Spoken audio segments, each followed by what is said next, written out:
ما بعد فاعوذ بالله من الشيطان الرجيم بسم الله الرحمن الرحيم عن عمرو بن شعيب عن أبيه عن جده قال رسول الله صلى الله عليه وسلم من سبح الله بالغداة مئة بالغداة ومئة بالعشي كمن كان حج مئة حجة ومن حمد الله مئة بالغداة ومئة بالعشي كان كمن حمل على مئة فرس في سبيل الله ومن حل الله مئة بالغداة ومئة بالعشي كان كمن اعتق مئة رقبة من ولد اسماعيل ومن كبر الله مئة بالغداة ومئة بالعشي مئة بالعشي لم يأتي في ذلك اليوم أحد بأكثر مما أتى به إلا من قال مثل ذلك أو زاد على ما قال رواه الترمذي وقال هذا حديث حسن غريب۔ حضرت عمرو ابن شعیب رضی اللہ تعالیٰ عنہ سے روایت ہے، وہ اپنے والد سے،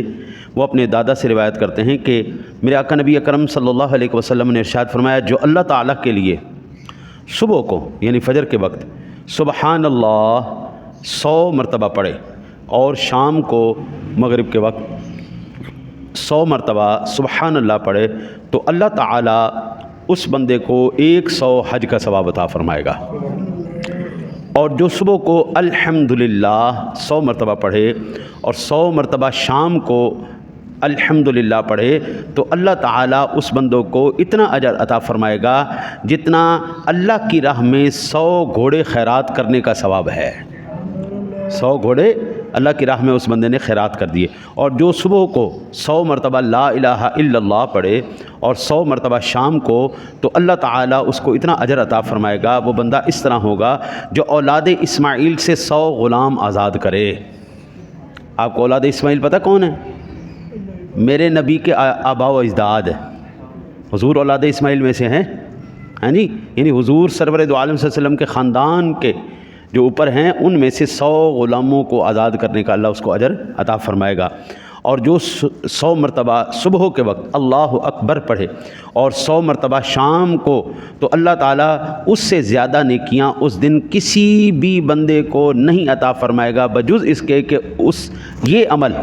اس سے زیادہ بار کسی نے کیا ہو۔ یعنی آپ اندازہ کیجئے اس دن اگر کسی بندے نے یہ عمل کیا ہے، صبح کو کر لیا ہے، ابھی بھی آپ یوں کہہ لیں کہ عصر کا وقت ہے نا، تو ابھی شام نہیں ہوئی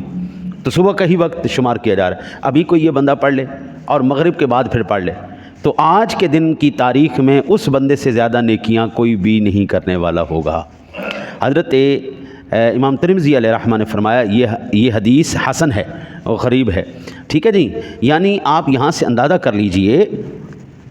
کہ ایک مرتبہ صاحب استطاعت کے اوپر حج کرنا فرض ہے، بس ایک مرتبہ، باقی جتنا بھی ہے وہ سارا نفلی آئے گا۔ کوئی بندہ 50 حج کر لے پھر بھی نفلی ہے، کچھ 100 کر لے تب بھی نفلی، فرض ایک مرتبہ ہی ہے۔ اگر حضرت ایک مرتبہ سے زیادہ حج کرنا فرض ہوتا تو میرے آقا نبی اکرم صلی اللہ علیہ وسلم کی ذات گرامی زندگی میں ایک مرتبہ حج نہ فرماتے، آپ جناب نے زندگی میں ایک مرتبہ حج فرمایا بس، باقی آپ سرکار نے عمرہ فرمایا۔ آپ اندازہ کیجئے یہ صرف اور صرف آپ لوگوں کی خاصیت یعنی امت مصطفیٰ صلی اللہ علیہ وسلم کی خاصیت ہے کہ قدم قدم پر اللہ تعالیٰ نے نیکیوں کے ڈھیر آپ کو عطا فرما دیے۔ مثلا جن کے ماں باپ زندہ ہیں وہ خوشی کے ساتھ مسکرا کے اپنے ماں باپ کو دیکھیں، اللہ تعالیٰ ایک حج مقبول کا ثواب عطا فرماتا ہے۔ حج مقبول، اچھا جی، یہ حدیث پاک کا میں خلاصہ عرض کر دیتا ہوں۔ جب حضور نے یہ حدیث بیان کی تو ایک صحابی نے عرض کی، یا رسول اللہ اگر کوئی ماں باپ کو 2 مرتبہ دیکھے تو میرے آقا نے فرمایا اللہ اس کو 2 حج مقبول کا ثواب عطا فرمائے گا۔ پھر اس نے سوال کیا، یا رسول اللہ اگر کوئی بندہ اپنے ماں باپ کو 3 مرتبہ دیکھے تو آقا جی نے فرمایا اللہ اکبر و اطیب، اوہ اللہ بہت بڑا ہے، تو 100 مرتبہ بھی دیکھے گا اللہ تجھے 100 حج کا ثواب عطا فرمائے گا۔ حج مقبول کا ثواب، حج مقبول یہ حضور نے کہا، آپ حج کر کے آئیں، آپ کے پاس کوئی گارنٹی نہیں کہ مقبول ہوا یا نہیں ہوا، قبول ہوا یا نہیں ہوا، لیکن جب حضور نے کہہ دیا قبول ہوا تو ہو گیا، جب حضور نے کہہ دیا قبول ہے تو قبول ہے جناب۔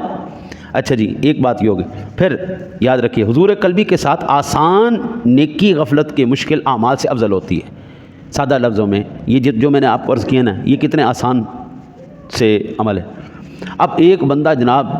بندہ محنت کر رہا ہے، کوشش کر رہا ہے، بڑی مشکل کر رہا ہے، اور آوازاری کے ساتھ خود بھی عبادت کر رہا ہے، دوسروں کو بھی آوازار کر رہا ہے، 6 گھنٹے کی محفل لگائی ہوئی ہے، آوازاری لگی، اس آوازاری سے بہتر ہے ان آسان اعمال کے اوپر عمل کر کے اللہ سے زیادہ بندہ ثواب حاصل کر لے۔ مشکل اعمال سے بہتر ہے آسان اعمال پر عمل کر کے بندہ نیکی زیادہ حاصل کر لے۔ دوسری بات ایک یہ، اب یہاں پہ ایک سوال یہ پیدا ہوتا ہے، بھائی اتنا ثواب 100 گھوڑے جو صدقہ کرنے کا ثواب آ گیا، ہاں جی 100 حج کرنے کا ثواب آ گیا، 100 غلام آزاد کرنے کا ثواب آ گیا۔ اس کے بہت سے محدثین نے جواب دیا، میں ایک سادہ سا جواب دیتا ہوں جی، جو آسانی سے دماغ میں بیٹھ بھی جائے۔ بھائی ثواب دینے والا اللہ ہے، لینے والا بندہ ہے، دینے والا جانے لینے والا جانے، تیسرے کو کیا تکلیف ہے؟ بھائی دیکھو نا جی، دینے والا اللہ ہے، لینے والا بندہ ہے، ضمانت حضور کی ہے، یہ بات ہم نے حضور کی بیان کی ہے نا، نبی پاک کی بیان کی ہے نا۔ بھئی ثواب کا دار و مدار دینے لینے کا، ثواب کا، گناہ کا، اجر کا، عذاب کا، یہ کس کی اختیار ہے؟ اللہ کا اختیار ہے نا۔ حضور نے ہمیں بتا دیا، نبی بتا رہے ہیں، بندہ عمل کر رہا ہے، اللہ دے رہا ہے، تیسرے نو کی تکلیف ہے؟ یہ تو پھر وہی بات ہوگی نا جی، لومڑی چھلانگے لگا کے انگوروں کے گچھے کو حاصل کرنے کی کوشش کر رہی تھی، لیکن بیچاری کا وہاں تک نہیں پہنچا منہ، تو اینڈ میں کہنے لگی چھوڑو جی انگور ہی کھٹے ہیں۔ بھئی اعتراض کرنا تو سب سے آسان ہے۔ میرے شیخ نے زندگی میں ایک مجھے واقعہ سنایا، وہ کہتے ہیں کہ ایک بندہ نا بڑا اچھا مصور تھا، اس نے ایک تصویر بنائی اور اس نے چوک پہ لگا دی، نیچے لکھ دیا جو غلطی ہے اس کی نشاندہی کر دیں، جو غلطی ہے اس کی نشاندہی کر دیں۔ اگلے دن جب وہ آیا، یہاں پہ بھی دائرہ لگا ہوا، یہاں پہ بھی دائرہ لگا ہوا، یہاں پہ بھی دائرہ لگا ہوا، ہزاروں دائرے لگے ہوئے، وہ بیچارہ بڑا ڈسہارٹ ہو گیا۔ ایک شریف آدمی تھا، سیانہ آدمی تھا، اس نے کہا یار تم نے جملہ ہی غلط لکھا ہے، تصویر لگاؤ گندی سی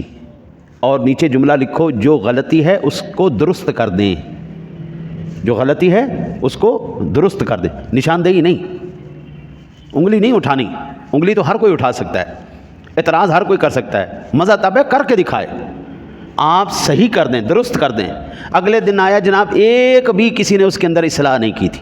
اعتراض کرنے والے ہزار۔ اب میں آپ کو قرآن پاک کی ایک مثال، اس یہ تو حدیث پاک ہے نا جی، تو حضور کا فرمان بھی ہمارے لیے دل و جان سے بڑا ہے، اور اللہ کا فرمان تو سبحان اللہ، پھر اس کی کیا ہی بات ہے۔ قرآن پاک کے اندر اللہ وحدہ لا شریک ارشاد فرماتا ہے، مثل الذین ينفقون اموالهم فی سبیل اللہ، جو اللہ کی راہ میں خرچ کرتے ہیں ان کو اس طرح، ان کی مثال اس طرح ہے جس طرح زمین میں ایک دانہ بویا جائے اور اس میں سے جب وہ نکلے، بالی نکلے، تو ہر بالی کے اوپر 100 دانے، یعنی ایک پودے کے اوپر اللہ تعالیٰ ایک دانے کے بدلے میں 700 بالیاں عطا فرماتا ہے، 700 دانے عطا فرماتا ہے۔ یہ اللہ نے قرآن پاک کے اندر ایک مثال ارشاد فرمایا۔ بھئی دینے والا اللہ ہے، لینے والا حضور کا امتی ہے، تیسرے کو کیا تکلیف ہے؟ تو یہ جو دماغ کے اندر آتے ہیں نا جی اس قسم کے کہ یار یہ تو بات غلط ہو سکتی ہے، جھوٹ ہے بالکل، یہ مبالغہ آ رہی ہے، اور بابا دین تیرا نہیں ہے، دین اللہ رسول کا ہے، اللہ رسول نے جو کہہ دیا بس وہی حرف آخر ہے، ختم ہوگی بات۔ وہ الگ بات ہے کہ جو ہم یہ اعمال ہیں، ہم ان اعمال کو ڈیگریڈ نہیں کرتے۔ مثال کے طور پر میں ایک موٹی سی مثال دوں، منقہ دیکھا، منقہ انگور کو خشک کر کے وہ میٹھا سا منقہ بنا دیتے ہیں۔ اطباء کہتے ہیں اس منقے کو آپ رات کو بھگو دیں اور صبح کھا لیں،